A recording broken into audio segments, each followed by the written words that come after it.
back motion or momentum by getting the feet as far in front as possible, okay? And what you'll see is, you'll see here, see that kind of pike action there? We're shortening the radius there. See how it extends back? And you want that late unravel position. And starting with these drills, it really helps the kids to really understand how to hold that position and then allow the opening of the back handspring to happen at the last second. So there we snap through. Absolutely. Yeah, you know, no, not if you like my coaches. They would show us the Chinese. I wouldn't worry too much about it as long as they're getting to the position.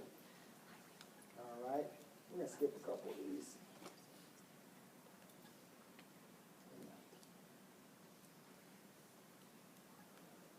So a little fun side drill they can do. See who can throw the foam block the furthest.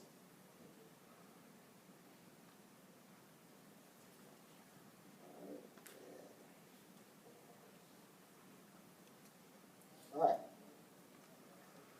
So I like to start, especially with the young kids, start spotting them with the roundoff back handspring. I like to kind of stop them and feel the position before I let them, you know, learn the back handsprings on their own.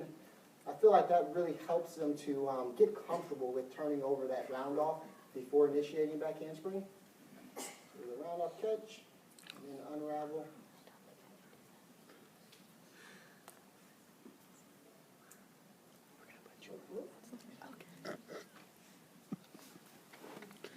Hey, I'm tired of spying these girls.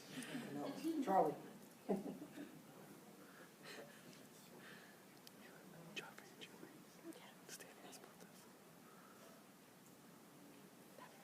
So you guys see they're really emphasizing.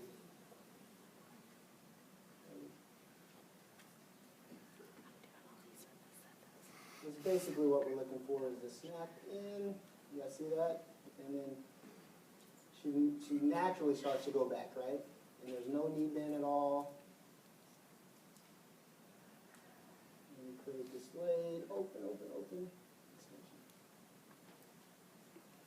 All right. And here's a nice little fun drill. I like this one a lot, actually, because for the longest, I just kept getting so frustrated. You see, go to meets, you see these kids with these nice round-up back handsprings, you know, bend, their knees don't bend at all, and you're just like, man, I can't figure it out. These kids keep bending their knees. We do all these drills. And this one, really, I feel like it's helped us a lot with snapping in and keeping the legs straight. Do that again, please.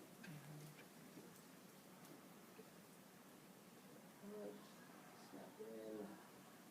It's actually staying low, and it creates that extension. And the same exact thing here. We want to snap down and release it.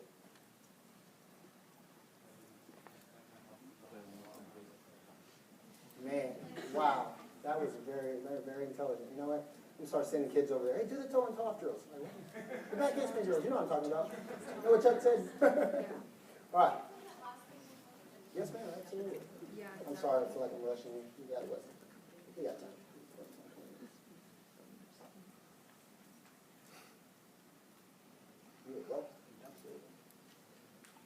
All right, so once we mastered the back handsprings, we'll start moving to the whip backs. And I really like this drill.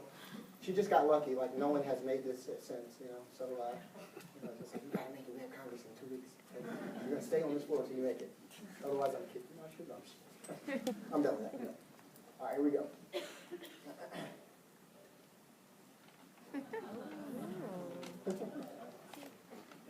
Yeah, I proved it wrong. I'll show you that.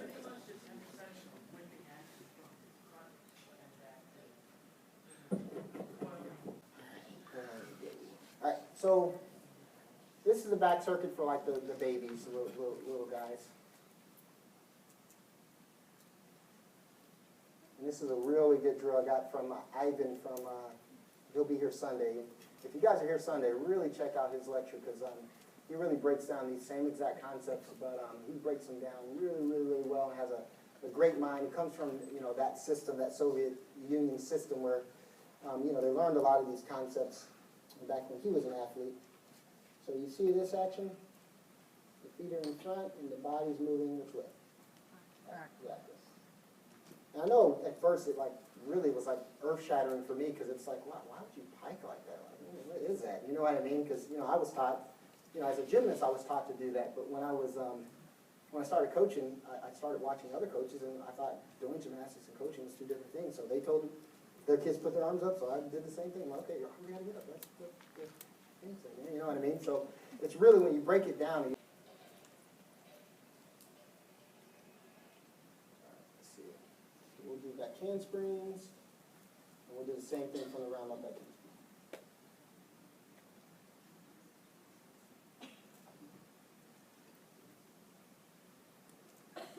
See if you can see that the action we talked about. Just stay low. See that right there? So it extends instead of, you know, counter rotates. And then here, this is something that I feel like the back handspring snaps really helps. But you notice, what did she do here? What's she doing there? Okay, she's piking, but look at her hands. See how they're floating? So she's basically in the air. So what we'd like to see is from here, the same exact thing with the roundoff, snap down. Right, see how she misses a snap? So when she punches, everything's gonna what? Right, with back, right? So we're trying to really snap down. So definitely a lot of room to improve there. She's understanding the concepts. Then we just do basically rows of back handspring. All right. Okay. So now we're going to start talking about creating the rotation for flipping. Little contraption there. You got the foam roller in between the two foams. And basically the whole goal there is to basically put the lower back right there in that area. Do you guys understand why? Yeah. What's that? Yep, getting the hips down, exactly. Right, so see here. Okay. You guys see how she's getting the hips up, right? Did you miss it? Okay. No problem.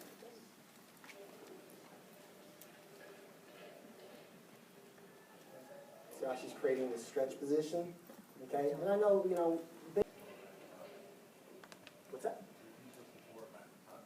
No, not before a back tuck, because then you're going, kids are flying all over the place. No, this is, no, you do your standard back tuck and, you know, your layout. They can all lay out that way as well. But we're talking more about developing from the beginning to a more upper level. Yeah, so I'm kind of skipping steps a little bit, you know. So sorry about that. All right. So last couple minutes here, we'll talk a little bit about developing a rotation for flipping. So now we're talking about isolating the arms for like a double layout.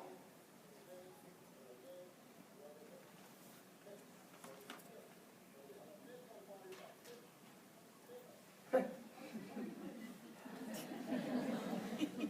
pulled you out for one day out of my mini class and just, you know, go back. All right. So there we're looking for basically the arms. So just learning how to use the arms.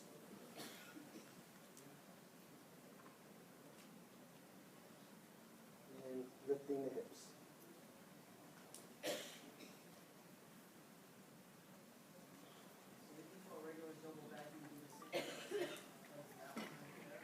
For a regular double? See that action there? So the back handspring kind of simulates the layout. And the second part.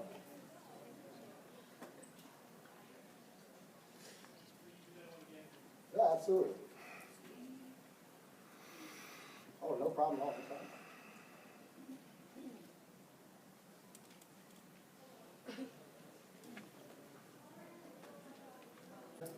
All right, so this is addressing your question here with getting your arms back. So here we're addressing more of the first part of the double layout or double pike, reaching all the way back, pulling down, and lifting the hips.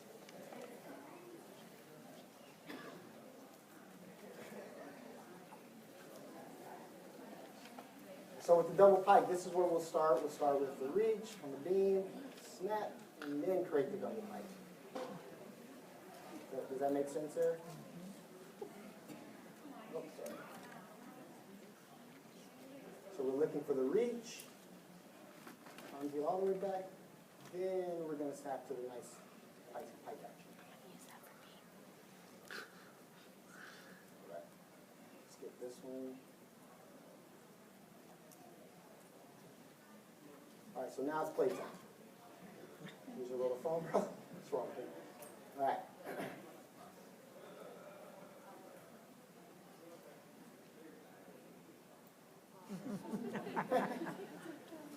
And she's 8, you know, she's just kind of goofing off. But what you notice, though, is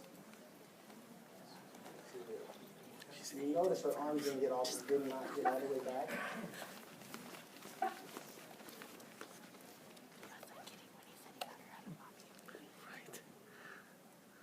You see how the arm stopped? So to your point about getting your arms, it's very important that they understand how to, and that starts with that layout with the phone, right?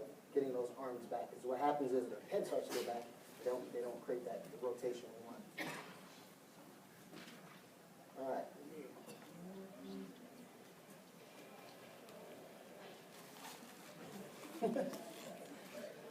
All perfect. But you know, see how it gets that nice lift. She even didn't get her arms all the way back, but it seems to work with any type of tumbling. Even if you're doing the twisting.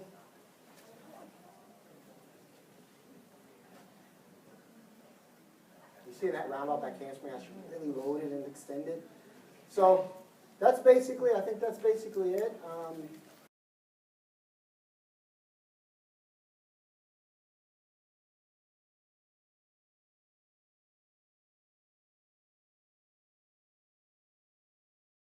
So you still want to be shoulder width apart.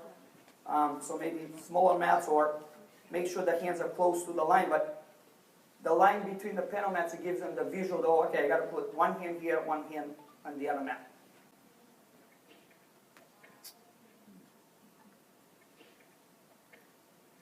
I like this drill a lot because we want to have our pops to be very low, like a skits, right? Low, long. And when the kids are in a squat, they can't go forward, right? They go, it shows you the table, they can move backwards.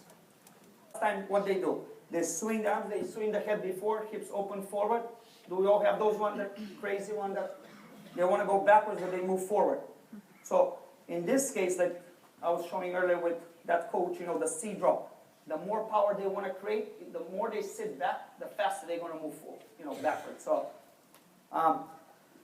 the only thing I don't like, I put this drill purposely, I don't like that at the end of that, she stands up too open, her shoulders are way behind. As you can see, I'll show you the next slide, it's a little bit better, but watch right here. By the time she lands, she's already here. And I don't want that. I want the more I'm here, the more I can use that rise we'll talk about later. So as you can see, the next, it's much better. There.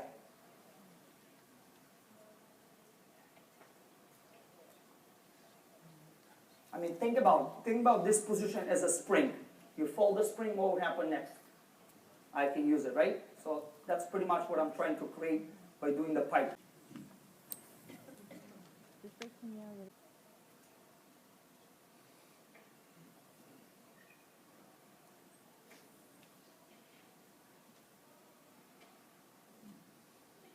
I like this drill, and the first time they do it, they step down, and I tell them, make the loudest noise you can do. And they try to stand up too early. So the goal is, again, we want to sit as much as possible, and then tap as late as possible.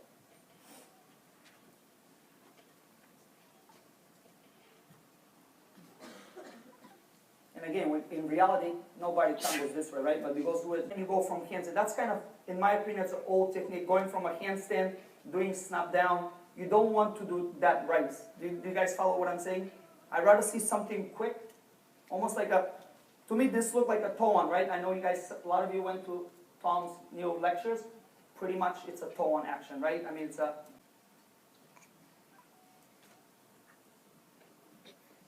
as I said earlier, the more she sits, the more power she'll create.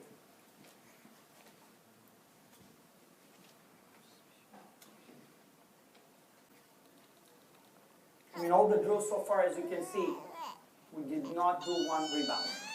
So everything is either backward or forward.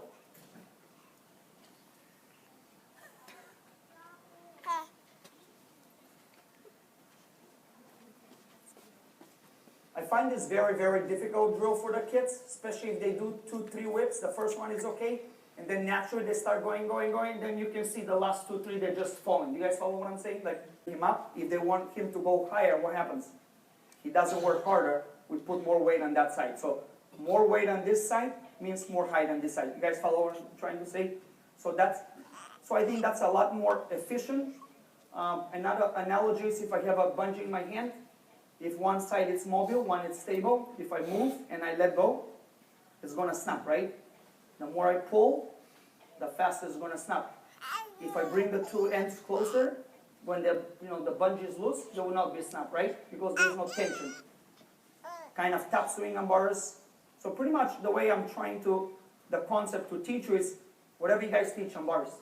The bigger tap we create, the faster, the more speed. So I call it tap on floor. I mean, pretty much the more we tap on floor, the more speed we're going to create. So we're not going to use block, we're going to use speed to create rotation. That's pretty easy to kind of to understand. And I see, sometimes kids doing double, they're leaning forward, so they're bringing the two ends closer.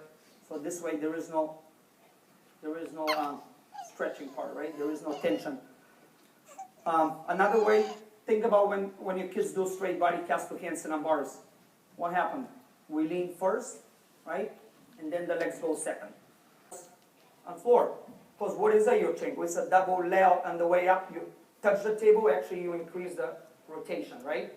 So why don't we stay with the same thing? And actually that's a pretty hard drill, by the way. To have a couple 8-inch mat or low resi videos, that it's pretty effective.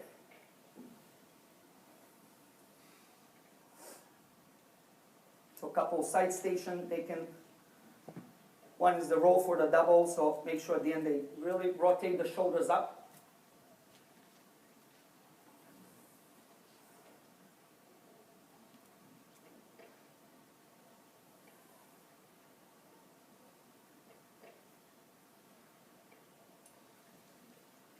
I mean, like I said, I grew up in Bulgaria, and we always do the trampoline first, right? So pretty much when kids start gymnastics, they do dance trampoline. They don't even go on the equipment, right? But another thing what we do is, which I think is a little bit opposite, so the arms are arching back or swinging back, whatever you call it, and because of that, the hips are rising. This is not a hip motion. Ready.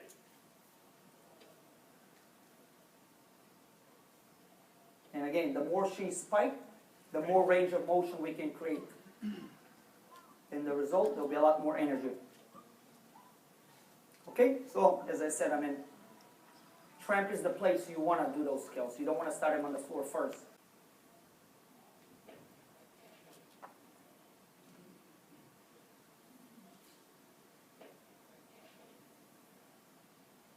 Back handspring like a whip. And she stayed pretty flat. And because she stays flat, there is no rise on the double.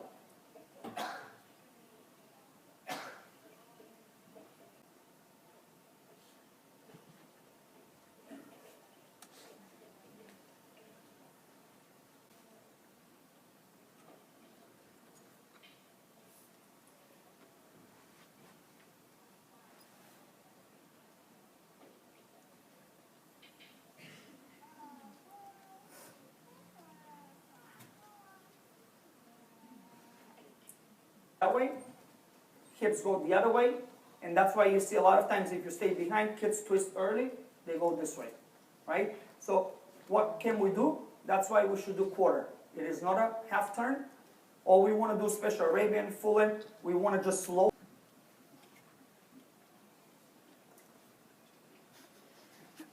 Why it's easy? Because we're adding a lot more torque, right? I mean, instead of only this axis, we're adding the side axis, so it's a lot faster. And I don't know why, can't even see it on the video, but She does it pretty good. Almost the second flip, you can see it's much higher than the first one. I know. When they let double L, they turn. A lot of times they're turning again with the ice, as we were talking about earlier. We want to do the timer almost like a quarter, not even a half. One do double L, quarter, and then another quarter ice. The more ice backwards, the safer they're going to land. I mean, nobody does it better than Simone, right? I mean, but again, you can watch it. Also, vault.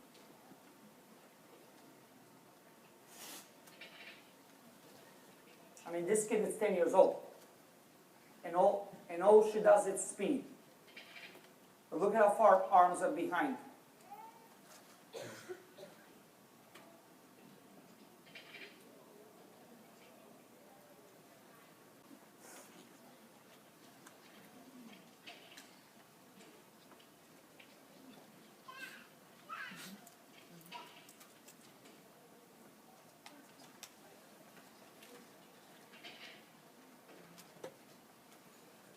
It's a little early, but again, I mean, let's see.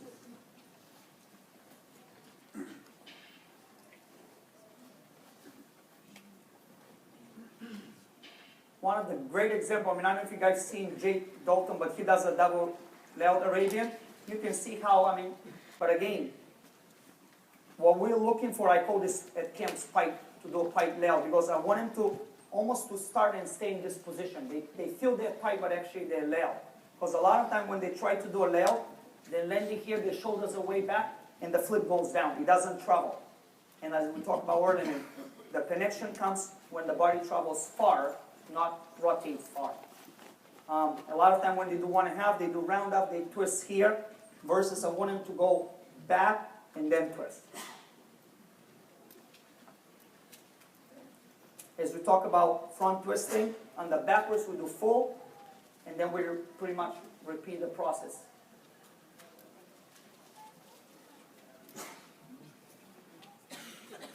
That's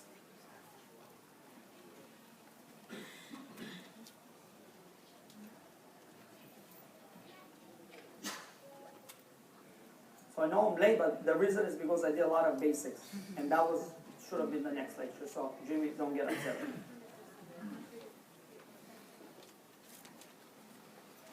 So this is why we want to round up and twist on the same side, right? Pretty much if you do, now a lot of connections, they do 1.5 step out to something. You want to do almost like a 4.25 step out. If we have few kids go the other way, you just got to complete the twist. It's a lot harder to do it.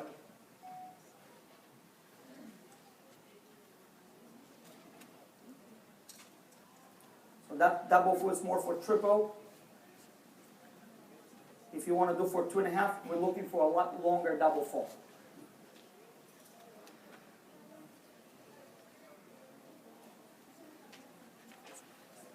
You can see the spot in double full.